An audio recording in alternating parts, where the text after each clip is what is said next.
বিক্রি হয়। এই মাদকের নেতৃত্ব কারা? হয় আমার সন্তান, না হয় কামালের সন্তান, না হয় হাফিজ ভাই সন্তান। আজকে কি হয়েছে? তোরা সবাই বিএনপি করে। ভাই বিএনপি করলে সে মাদক বেচতে হবে, সেটা দিতে হবে, এই জায়গা থেকে ফিরে আসতে হবে। এতদিন আওয়ামী লীগের নেতা ছিল, এখনো বিএনপির নেতা, ফাঁকা ভাইয়ের জামাতের নেতা, কিন্তু কাজটা করতেছে কি? ওর সেন্টারে মাদক বিক্রি হচ্ছে। আমার সন্তান খায় না, আমি চুপ থেকে গেলাম, আমার সন্তান যে খাবে না এটা কি মানুষের দিতে পারবে? ওর খুব অল্প সময়ের ভিতর মস্তিষ্ক বিকৃত হয়ে যাবে। ওর বাপকে সম্মান করবে না, ওর মাকে সম্মান করবে না, ওর মা কানে পৌঁছিয়ে নিয়ে আসবে, ওর বাপের পকেট কেটে নিয়ে আসবে, ওর বাপের কোনো হয়ে যাবে, রাস্তায় ছুরি নিয়ে দাঁড়াবে। এটা খুব অল্প দিনের ভিতর হয়ে যাবে। আজকের সমাজে আপনারা ঘুরে না দাঁড়ান, আপনারা ঘুরে দাঁড়ান, দর্শন ঐক্যবদ্ধ হয় যে গলাচুপা থেকে কোনো মাদক আসা যাওয়া করবে না। লাভ আপনাদেরই, লাভ আমাদেরই। নতুন একটা সমাজ নির্মিত হবে। আমাদের ছেলেরা খুব মেধাবী, খুব ট্যালেন্ট। যে ভাইরা বলেছে দেখবেন, একজন ইন্টারমিডিয়েট পাস সাবেক, তার বয়স 45, তার থেকে বেশি মেধা রাখে। ওকে মেধা শূন্য করে দেওয়ার জন্য তো অনেক বড় পরিকল্পনা, এই ইন্টারন্যাশনাল পরিকল্পনা। এটা ভৌগোলিক ভূখণ্ডের এই সাবকন্টিনেন্টের রাজনীতি হল। বাংলাদেশের ভূখণ্ডে কোনো গুণীজন বেড়ে উঠতে পারে না। দেখবেন আমেরিকাটা পরিবারের বিশাল সব পাসপোর্ট সহ নিয়ে যায়, নাসায় চাকরি দেয়, 18 লক্ষ টাকা বেতন। দেখবেন, খোঁজ নিয়ে দেখবেন। আপনার আমার ছেলে এইভাবে তারা নিতে পারছে না। এখন কি হচ্ছে? সস্তা নেশা ঢোকাই দিচ্ছে, কখনো ফেন্সিডিল, কখনো ইয়াবা, কখনো গাঁজা। বেশি লোক নাই, যেমন 10-12 লোক দেখেন। আর টাকা খরচটা থাম থাম করে আওয়াজ হয় দেখবেন। বর্তমান তত একটু বেশি হয়, জানতে পারেন বড়। কিন্তু আপনারা যে বাকি লোক পর্যন্ত ভদ্রলোক, আপনারা বহদর, মাদকের বিরুদ্ধে উঠে দাঁড়ান, অন্যায়ের বিরুদ্ধে উঠে দাঁড়ান। আপনাকে এখনই চিন্তা করতে হবে এই ইউনিয়ন থেকে আগামী 10 বছর পরে আমাদের একজন সালাউদ্দিন হবে, যার বাড়ি সেবক শুক্ররায় থাকবে, অভয়নগরের নির্বাহী অফিসার।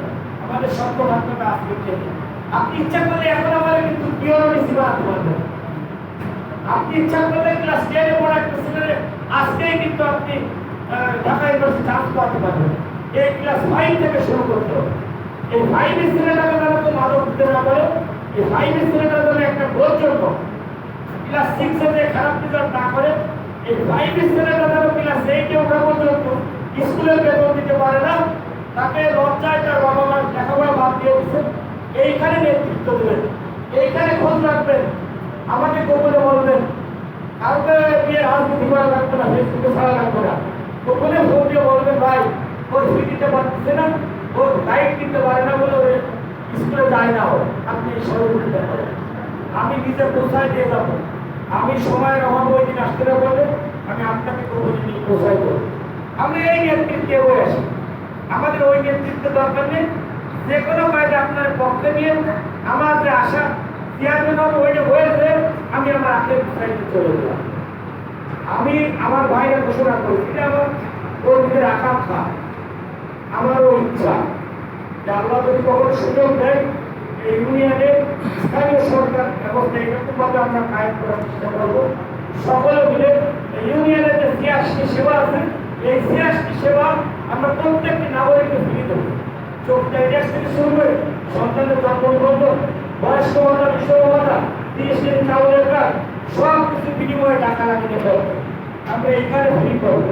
সরকারি কোনো বাজেট থাকে, আল্লাহ যদি সুযোগ দেয়, দল এবং আপনারা যদি আপনাদের দোয়াটা কবুল করেন, দলের যদি আমার প্রতি সমর্থন থাকে, সব আমার ব্যক্তিগত অর্থনী আলোচনা আপনারা দোয়া করবেন। এবং আমি যদি একটিবারের জন্য আপনাদের মনে নির্বাচন করতে পারি, আমি একবারই মাত্র জীবন চেয়ারম্যান করবো। এবং এই 56 বছরের পরে একটা নতুন ইতিহাস হবে। আগামী 2031-32 সালে যিনি চেয়ারম্যান প্রাপ্তি হবে, সে অবশ্যই একজন নাসিম হওয়ার চেষ্টা করবেন, আমার থেকে ভালো হওয়ার চেষ্টা করবেন। আমাকে অবশ্যই ইউনিয়ন পরিষদের 5 বছরের সেবা ফিরিয়ে দিতে হবে। চেয়ারম্যানের ভাতাটা ইউনিয়নের প্রত্যেকটা মসজিদে 5 বছর ভাই রোটেশনে আমি ইনশাআল্লাহ পাঠাই দেবো, আপনারা পেয়ে যাবেন। আমি আমার আর একটি ভাই যেন আগামী 5 বছর পরে এখানে দাঁড়াই, এই আদর্শ বাস্তবায়ন করার সুযোগ পাই। আমরা 50 বছর কি দেশ স্বাধীন হয়েছে, একটা পরিষদ হয়েছে, চেয়ারম্যানকে ফোন দিলে পাওয়া যায় না, চেয়ারম্যানের চাহিদা শেষ নেই। চেয়ারম্যানের সচিবের ভাড়ার কোনো শেষ নেই। একটা জন্ম নিবন্ধনে 5 টাকা মূলধন 50 টাকা দিয়ে বসে থাকে। কোন উপজেলা হাইকোর্ট দেখাই বা এটা স্থানীয় পরিষদের কাজ না। স্থানীয় সরকারের মেম্বার চেয়ারম্যান কেন বানায়? যে আমি ভোট দিলে আমার বাড়ি আসবেন, আমার ন্যূনতম সহযোগিতা সে করবে। উপজেলায় কোনো কাজ থাকে চেয়ারম্যান দায়িত্ব নিয়ে তার পরিষদের মাধ্যমে করে। যদি 200 টাকা খরচ হয় অবশ্যই চেয়ারম্যানটা কবর করতে হবে। সে সক্ষমতা না থাকলে আপনি কিভাবে বলবেন যে আমি জনগণের সেবা দেবো? আজকে সেবা দিতে গেলে 2-4 লাখ টাকা রাষ্ট্রীয় কোষাগারে জমা দিতে হতে পারে।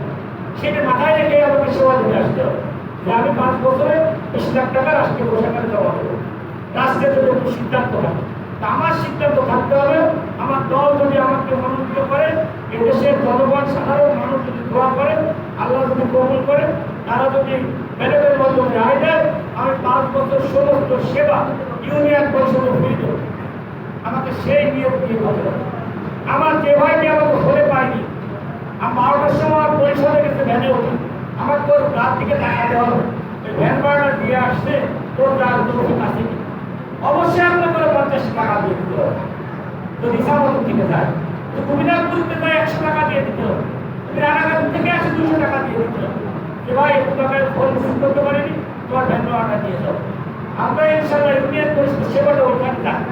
এটা কোনো দলের না, এটা কোনো গোষ্ঠীর না, এটা কোনো ব্যক্তির না, এটা সার্বজনীন হতে হবে।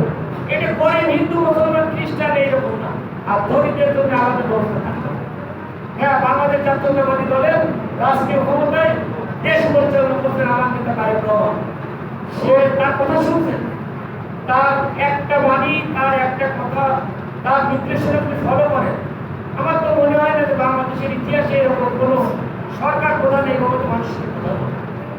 আমাদের তার আদর্শ সে একা পারবে না, তার কর্মী হিসেবে আমাদেরও সে টেন্ডেন্সি রাখতে হবে যে সে যেভাবে পরিচালনা করতে যাচ্ছে, আমরা ইনশাআল্লাহ দায়িত্ব যদি আমরা আমাদেরকে দেয়, আপনারা দোয়া করে ইউনিয়ন পরিষদের সকল সেবা এই ইউনিয়নের মানুষের জন্য ফ্রি থাকবে। আর আমি ব্যক্তিগত জীবনে যতদিন বেঁচে আছি, কারো যদি ব্যক্তিগত কোনো আর্থিক সক্ষমতার প্রয়োজন হয়, আপনারা আমাকে বলবেন। সকলে দোয়া করবেন। আসসালামু আলাইকুম।